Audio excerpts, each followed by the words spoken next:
this computer. Nice. All right. Oh, what's up, everybody? How we doing?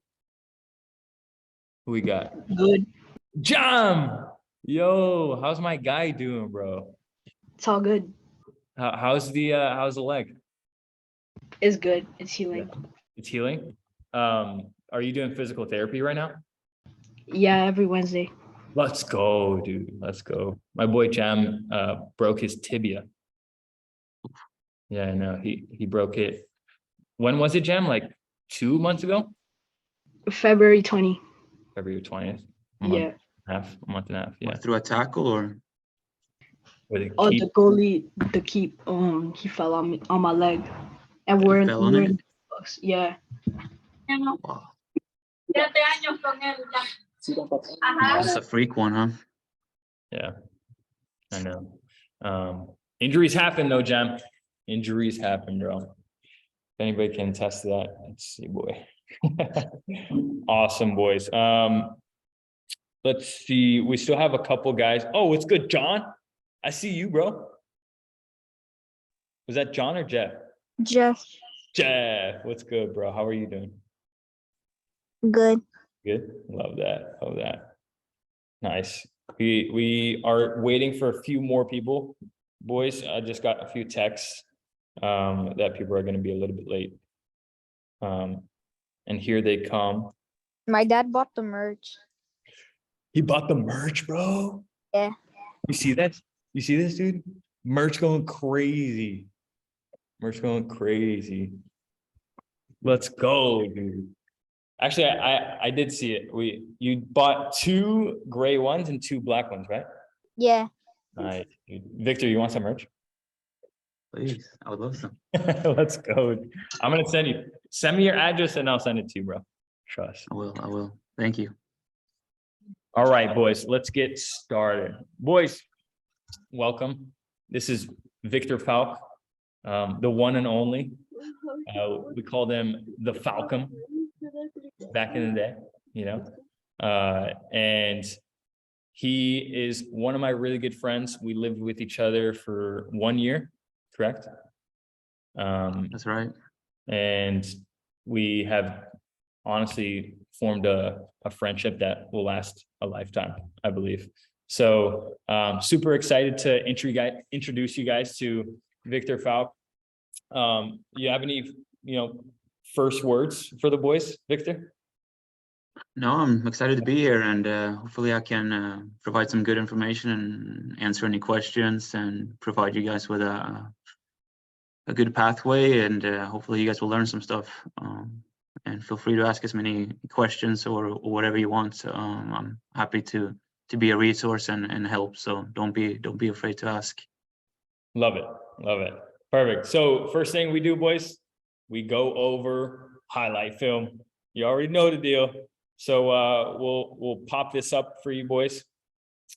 Just to give you a little recap of Victor in the USL. He's had in the 2022 season, player of the week once, goal of the week. I mean, he only scores long range sallies, as I've told you guys before. 1 time, goal of the week nomination 2 times. You already know. Was it that free kick, Victor? Yeah. Banger of a free kick. Go see it. It's the first goal, I think, right? I believe so. I've seen this. Love it. So, and then also 5 teams of the week this past season. Boys, he's a baller. I've seen it firsthand, and I've also seen it from afar as well. So super excited to show you guys Victor Falck. All right. Boom. Big EDM guy too. Can you hear the music? No. Okay.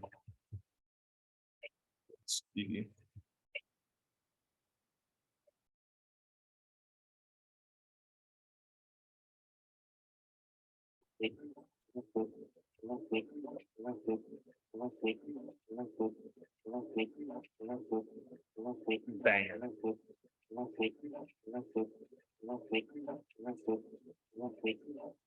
This is against his previous club as well.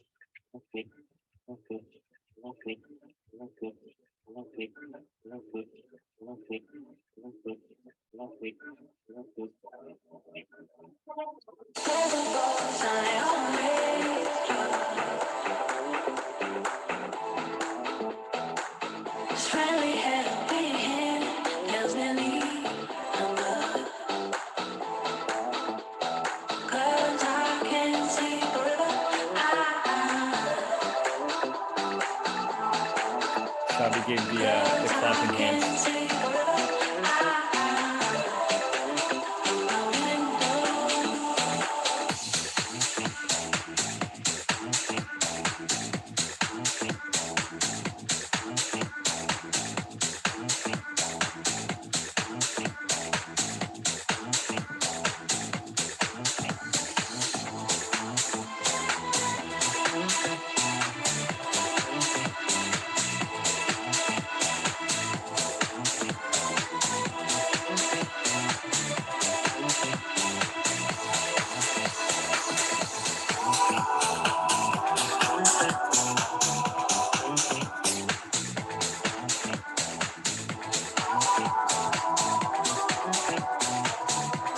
Love it.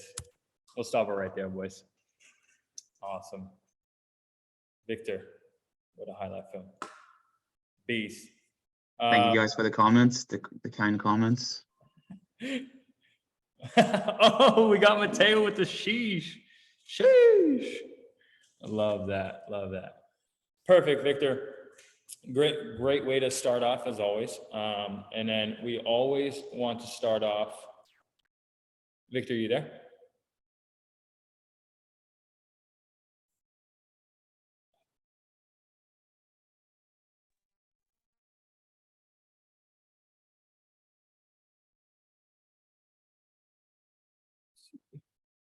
Can you hear me? Love it. Yeah. We good? You guys can hear me? Yes. Yeah. Yeah. Awesome. Boys, can you hear me?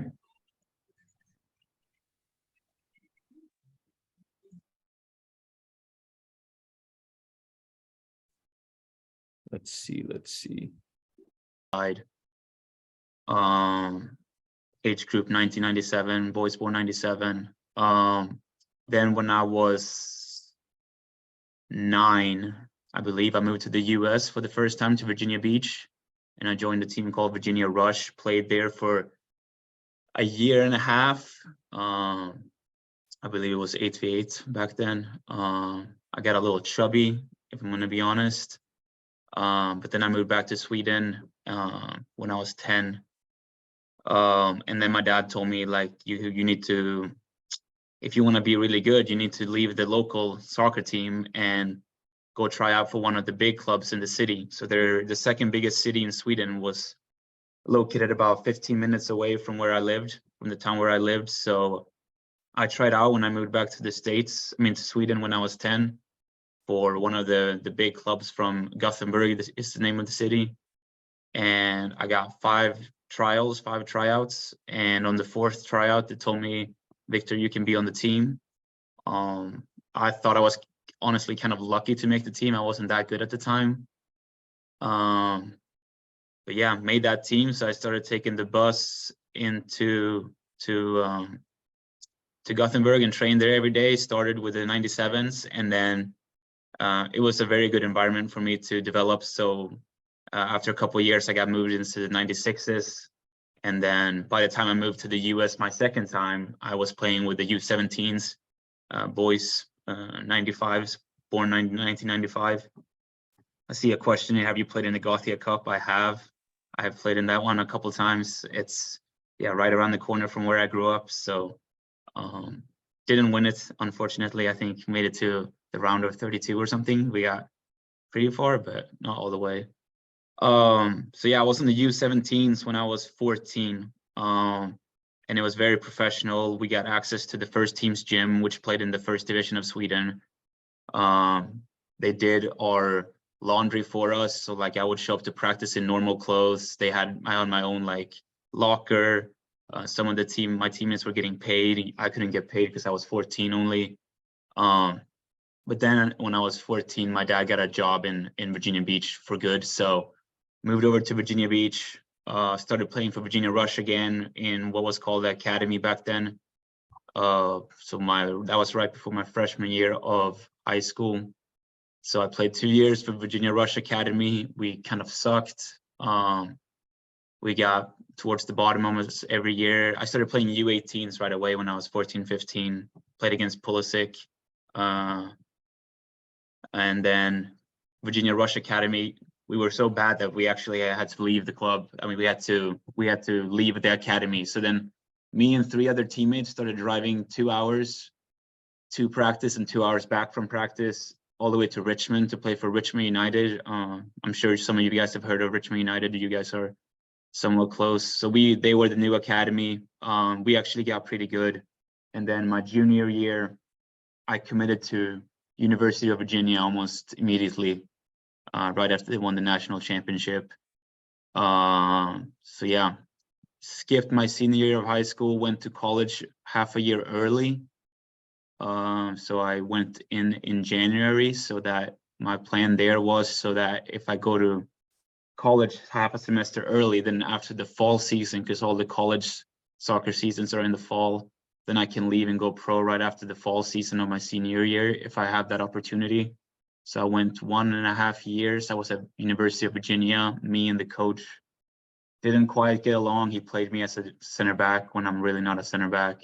And then so I transferred to UC Irvine, which is in Orange County, California, just south of Los Angeles. Played there for 2.5 years, had a fantastic coach, learned a lot, won a lot of awards my senior year. And then Richmond Kickers offered me a contract right after my senior year of college. That's where I met Stanley. He was my roommate my first year pro. So I played 2 years at Richmond Kickers with Stan. And then I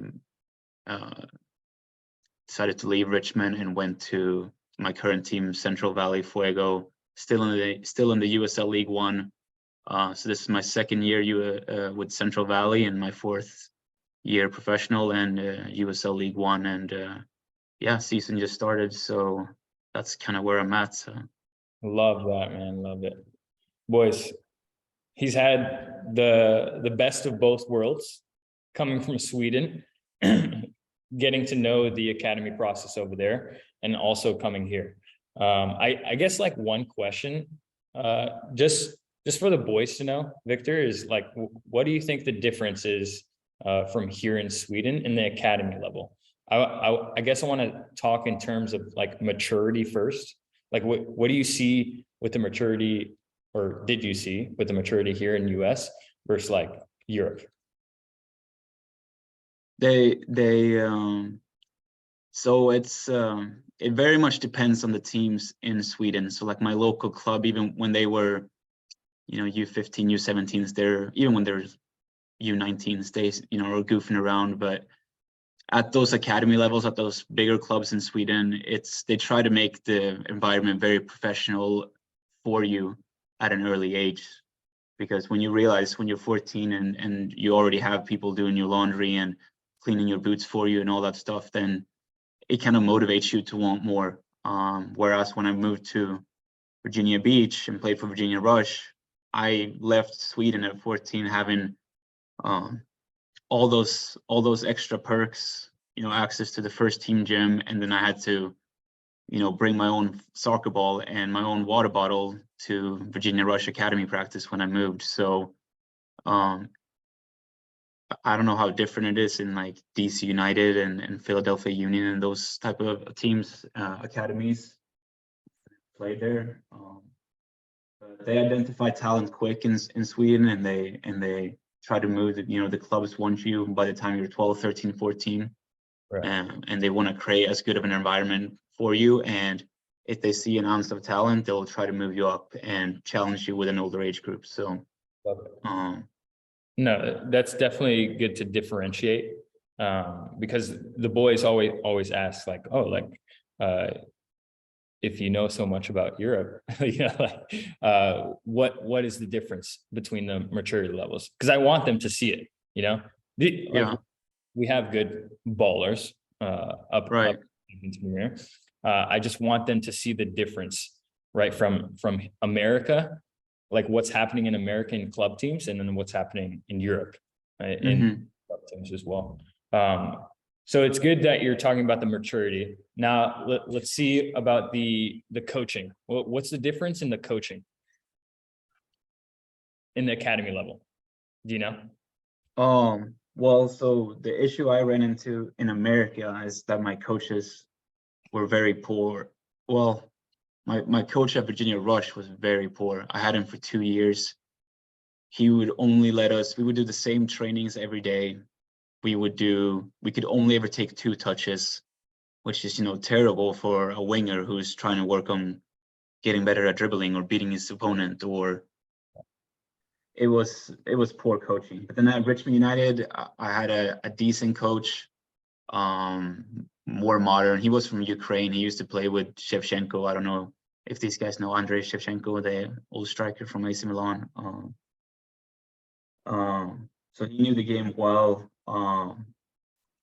In Sweden, it's like, it's the main sport, so everybody, and it's been the main sport for over 100 years. So kind of every single dad has knowledge and has played the game. So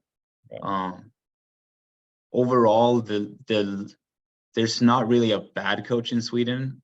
Right. Like there's a lot of average coaches, but here in America, it can make such a difference who your coach is, because you can get a really bad one, but you can also get a really good one. Because I've had a really good one here in the US. I've had a couple decent ones, and I've had some really poor ones. Right. So you gotta always, think to yourself, are you actually learning from this coach? What is this coach helping me get better with? Or are you just showing up to training, doing the drills, and then that's that every time? Right. Because to me, the game is not, your main tool in the game is not your feet, it's actually your brain. And the older you get, you're going to learn that your brain needs to be tuned in and you need to be steps ahead. And you always hear that, but it's actually true. Right. Boys, so drop a thumbs up if you heard me say that before. Drop a thumbs up if you've heard me say that before. Oh, I love that. Mateo already. Good. Xavi. We got Xavi. Xavi's on the call. Hey, dude. Xavi Alonso. Good. So, boys, this is what I tell you guys all the time. And it's really nice to get it from a current pro as well. And I guess to, roll with the next question. When did you start? I always ask this question, when did you start playing with better kids around you? But when did you start playing with better kids around you, but it was the whole team? Does that the whole team was better than me, or the whole team was my level? The whole team was around your level. Okay. So it wasn't a top 3. Right. And then everyone else is below average. It was right. kind of there. Right. Well, I got really lucky with my very first local team. When I was 4, I started playing with the 96s. So the guys that were 1 year older. Yeah. And they were a really talented group. So there were some kids there that were nice, really good. Yeah. So that my first 3-4 years was fantastic. I mean, when you're 5 through 8, there's always a couple kids that are terrible, and then there's some kids that are average and some kids that are great. But we had 7, 8 great kids, really good kids. So that was a good environment. But then I dropped down to play with the 97s because those were all my classmates. Then I became pretty much top 2, top 3. When I moved to the US the first time, I scored. I remember I used to always keep track of how many goals and stuff I scored. I scored 23 goals in 8 games as a center back. So I was definitely way too good for that team. And then when I moved back to Sweden and tried out for that big the club in the city, the bigger club, and I just about made the team. I started out being, you know, middle towards bottom probably on that team.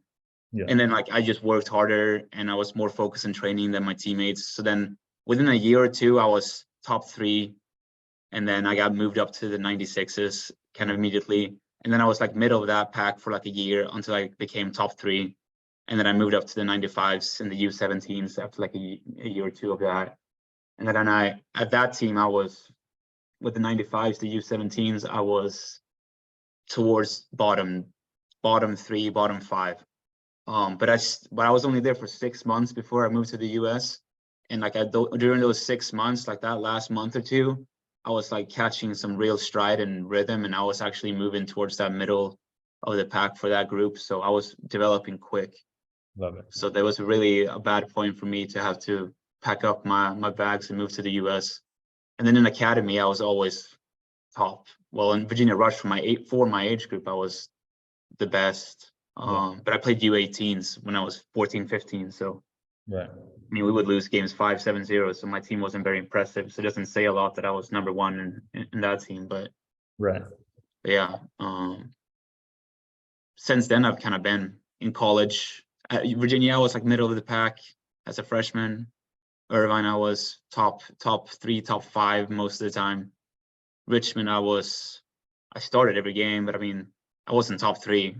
You know, I was probably like top 7, top 9, maybe for sure. Maybe, I don't know. Yeah. And then Central, like Fuego last year, I was top 3. I'd say I had most of the best. Like I had the best stats on the team, pretty much. Yeah. One of the best. So. No, and that's what I love about Victor, boys. He's super, super honest about every team he's played on, which I'm very thankful for, because it's made me even a more honest person as well. But I love it. So how is your mentality? Like, would you rather play on a team where you're the best at, like you're the top 3, or would you rather be a middle pack guy or even below in order to make bigger strides, like you said? Yeah, probably middle to lower. You don't want to be too low, because then it can be tough mentally. Yep. You lose confidence if you're too low. My confidence was pretty poor, like when I moved up to the U17s at the beginning, and it took me a while to like stop being afraid in training, because the guys were bigger and stronger and they would yell at me, like, and they were threatened too, because they didn't want you to take your position. Like in passing drills, some guys would shoot the ball at me instead of passing it, and then they would yell at me. So I think lower to middle, but not too low, is good, because then you're forced to every day come to training sharp and ready to go. Whereas if you're one of the best, you can take liberties. So yeah, I think for sure that middle to low, but not too low, is kind of the best area. Love it. But it's different, I think, for everybody, depending on how confident you are as a person and stuff. So no, that's great. That's the type of environment that I'm trying to create with Champions Premier, trying to get like the best kids from each team and then bringing them together. It's super important to have that growth mindset, right? Yeah. Playing with, just like you said, playing with kids like below average or below your level, you get liberties. And as a footballer, you pretty much never will you get liberties until you're in Champions League, you know? So we just want to have that growth mindset here. So I love that from you. Now let's hop to your daily schedule as a pro. Yeah. I usually get up around between 6 and 7 in the mornings. This used to not be the case, but I work a side job now. I work as well in the financial industry, but I get up around 6, 7, and I go to the gym before training. So we train right now at 10 a.m. in Central Valley Fuego in Fresno, California. We train at 10 a.m. So I go to the gym before that. Usually an hour. I usually always roll out and stretch my body honestly, that was a huge mistake growing up. I didn't do that enough. Now my body feels the best it's ever felt, and I'm 25. You know, I can get up right now and just take off sprinting, and I'm not worried about a hamstring or a groin or a lower back, you know. Must be nice. Right. So roll out, stretch, and then depending on what day of the week, if it's closer to a game day or something important, then I'll stay away from legs and do more upper body or core. If it's earlier in the week or right after a game, I'll do legs. Usually not just for weight, more so power stuff. I think strength is important, but you don't have to be buff to play soccer. You just gotta be quick and powerful. You know, Neymar, Christian Pulisic, these guys who don't bench press 300 pounds, but they're quick and powerful. And so gym before training, then I go to training, make sure I have a good meal, I make sure I have a good breakfast, make sure I have a good lunch, and then I usually go to work these days in the afternoons for 4 to 5 hours. Sometimes we have gym sessions in the afternoon with the team. Sometimes we have video with the team. And sometimes we have like a massage with the team, or not with the team, but individual. Yeah, and then in the evening I usually relax. And I always, 6 days a week, I always either stretch or do yoga before I go to sleep. I try to make that, put my phone away about an hour before I go to sleep, and then I spend about 20-30 minutes stretching or doing yoga, and then I usually try to read right after that for like 30 minutes. Love it. I think that ensures that I sleep well, and my body needs it. So, and I always try to sleep at least 8 hours. Sometimes I only get 7:30, which I'm always disappointed in myself the next day. But yeah, 8 hours minimum is my goal. Love that. Boys, and I want you to understand that Victor's lifestyle, because I've lived with him, Victor's lifestyle is the epitome of a professional soccer player. Like what he does during the day represents a professional soccer player's life, like what it should look like. And I think even at the top level, these are what these guys are doing, right? And Victor, as a pro, like I look up to you as well. You know, I looked up to him. He made me a better pro just by living with him, boys. And it was just like amazing to see, because honestly, we worked on it together. You know, at times, especially with the yoga piece and stretching. We used to get the boys together to go at night to YMCA, remember, and then go. Yeah. No, I mean we had a great apartment. We really pushed each other well and learned a lot from each other, I think. And and if I had the time too, I would like to, and the opportunity, I would like to train in the afternoons as well, a couple of times a week. But the way we don't have a facility here in the Fresno club here where I play, we don't have facilities yet because it's a new club. So I can't just go to our locker room and get a bag of balls and work on finishing for 30 minutes or passing for 30 minutes. I can't do that. That's something I would want to do if that was possible. I mean, Stan, you know that I used to go before training in Richmond and train before training sometimes. So Yep. Exactly, man. Exactly. Because sometimes we do the same thing every time. we do a lot of the same thing a lot of the time. And boys, the coaching, sometimes it doesn't change from each level. You'll see that as you grow up in America as well. And then 2 more questions for you, Victor. I think one important one that I want these guys to definitely understand is how did you utilize film analysis? Actually, when did you use film analysis, and how do you use it now? When do you start using film analysis? How did you use it? How do you use it now in order to progress your play? Yeah, when I played for Richmond United, so that was my junior and half my senior year of high school. Mm-hmm. That's when they started filming our games for the first time. Mm-hmm. But we never What age? Sorry to interrupt. My junior year of high school and half my senior year. So I was 16, 17, 18. Yeah. That was the first time, but we never did video on it. They just uploaded it for us so that we could cut highlight videos or kind of rewatch it. So I would watch those. I can't remember if I did it. I don't think I did anything more detailed than just watch it back. Can I just watch the stuff that I liked, or if I had a nice play. Right. Then when I got to college at Virginia, they filmed everything, and then I would actually cut all my clips and analyze pretty much every time I got the ball. What could I do differently? So I would, and I still do this to this day now. I don't cut it all because we have vid swap, which just kind of cuts all my clips for me.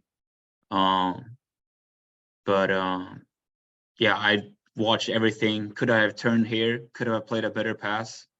Could I have timed this better? Could I have dribbled here or engaged this defender better? So I kind of like look at what did I do? What could have been better? Right.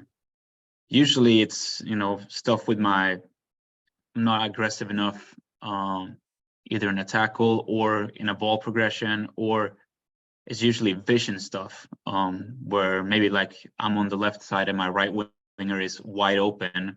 I mean, it's a 60-yard pass, but it's such an opening pass if I can hit it. So stuff like that, I try to look at and to see that I make as many of the correct decisions in a game right. that I can. So yeah, not until I was 16, 17 was the first time I actually watched myself play. And love it. Do you think it's beneficial for these guys 12, 13 to really overlook and see their film now, like one-on-one with someone guiding them, and like an actual coach who has played? Because these guys do film with me, but I'm looking to do film with other current players as well. Right. Do you think it's beneficial for them to look over their film one-on-one? 100%. I think having guided questions from you that are not yes, no answers to kind of reinforce correct decision makings, so that you really have to think, because right. I had a coach when I went to UC Irvine that always made me think. My brain would almost hurt after film session with him, and it made every player has instincts, soccer instincts that they do. And some instincts, most instincts are probably correct, but some are not.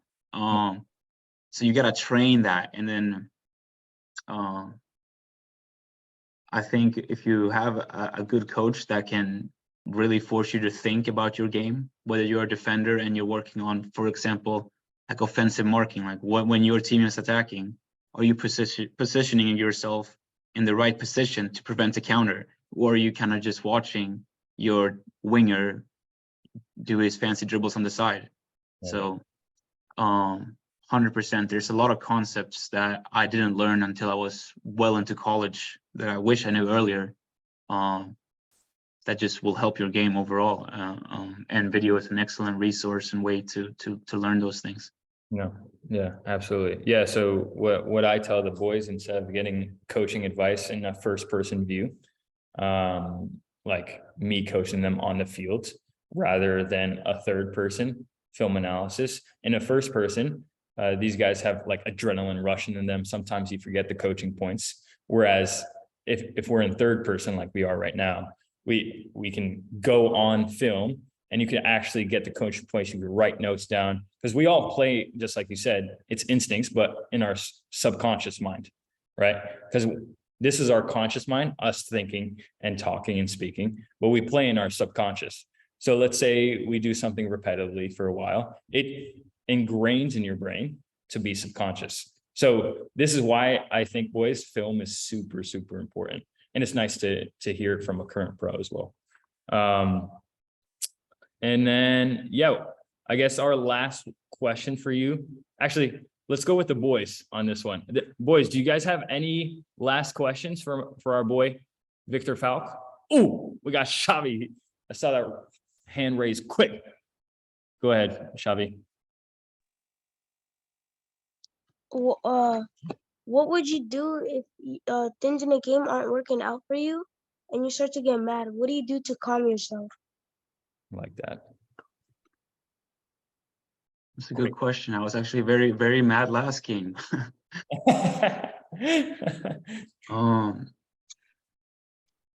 I think for me, I'm a central midfielder,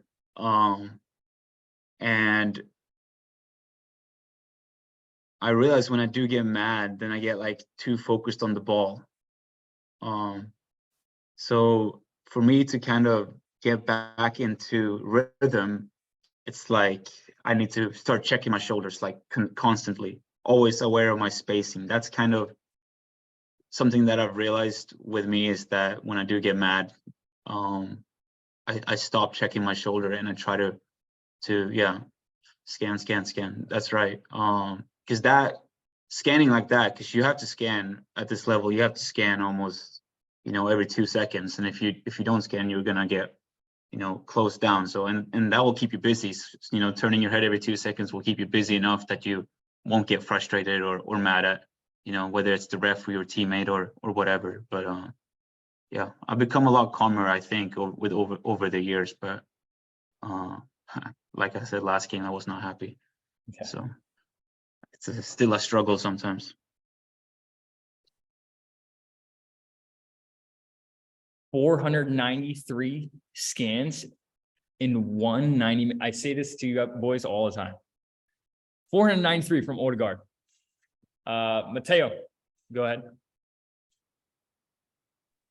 What is your advice to players who coaches don't believe that they should dribble? I like that, actually. I like that question. What position do you play, Mateo? Because if you're a center back, maybe Midfield and winger. Midfield and winger. Yeah, I'd say honestly, I'd ask why he doesn't want you to dribble in a polite way. And then I would probably sit down with Stan and look at video, because there's times to dribble and there's times not to dribble.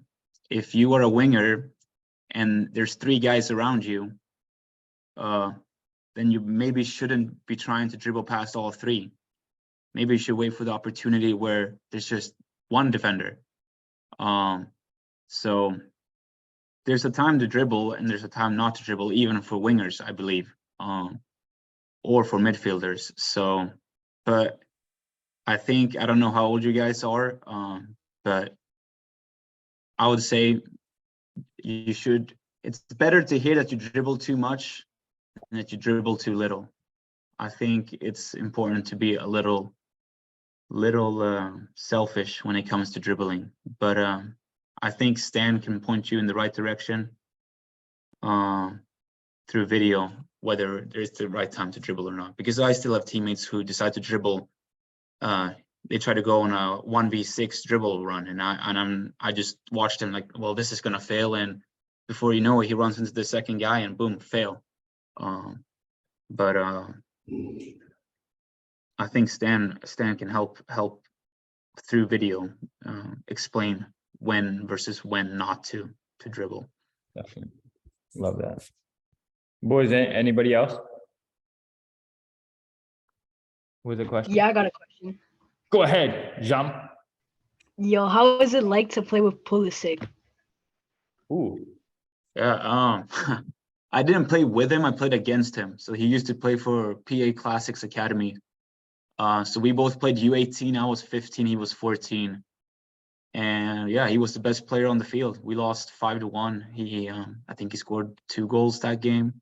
And I mean, he was 4 years younger than most of the other guys. So he was a good player. I didn't expect him to become that good at that time. I thought I played against better kids growing up, but he was very talented for sure. And I mean, he was tiny. He was 14. He was probably like 5'4", 110 pounds, while, he was playing against 18-year-olds who were 200 pounds. So, yeah. but he was completely aware of his surroundings, never lost the ball, fantastic footwork. He was just kind of tiny at the moment, but he was still, probably the best player on the field. Right. Love that. Boys, let me pull up your Instagram real quick, Victor, so just so I can drop it for them. But any last words for the boys?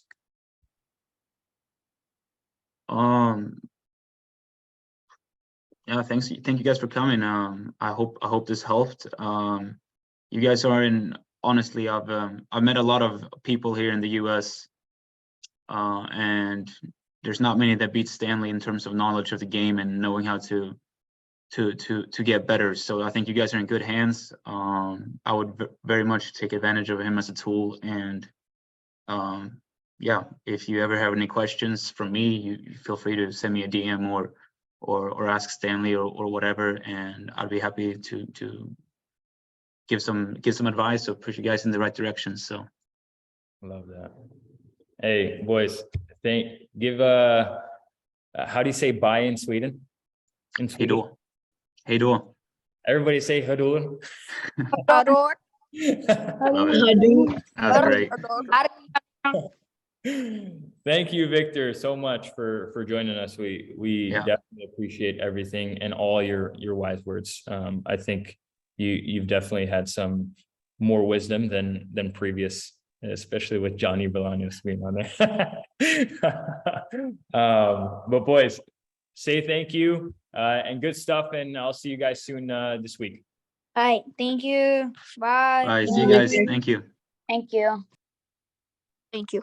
Thank you. Bye. Love it. Thank you. See you, Stanley. See you, Mateo. Thank you, Victor. Yeah, of course, guys. Love it. Let's see who we got here. Nice.